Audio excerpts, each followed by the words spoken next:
The shutdown of two bankrupt hospitals, HMC East and West, may have averted another healthcare crisis at Wahiawa General. KITV4's Catherine Cruz has the exclusive details about the layoffs and other cutbacks that were just about to be triggered at the rural hospital. An ambulance pulls in at Wahiawa General. On an average day, the ER staff here would have seen about 7 ambulance transports. But numbers provided to lawmakers by the city show that number almost tripled one night last week, just after the 2 HMC hospitals closed their ERs. And that extra business came in the nick of time because Wahiawa was preparing to eliminate some jobs and trim hours for other staff. We were no more than 2 weeks out from doing it. Olden had already approached 2 of its unions, the ILWU and UPW, about how best to do that. Workers had been preparing to get the news this week, but those plans are now on the back burner.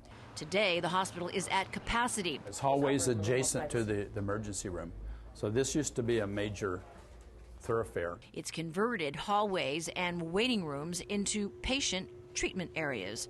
Staff has also reallocated bed space of its long-term care wing for acute care patients.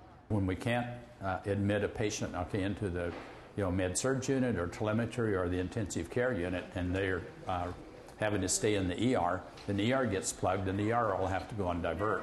Olden's not sure what percentage of new patients are HMSA or lower-paying Medicaid and Medicare, but business is up 10 to 20% so far, so now the layoffs have been averted. If you have a good mix of HMSA and Medicare, you're much better off. If you have a very high mix of Medicaid, the state funding through the Medicaid program is just not adequate.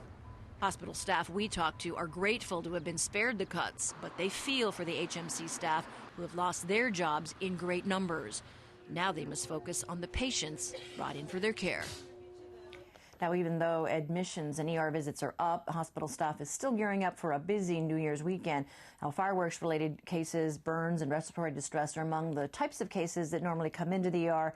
We'll just have to see what kind of effect the new fireworks ban will have. Back to you.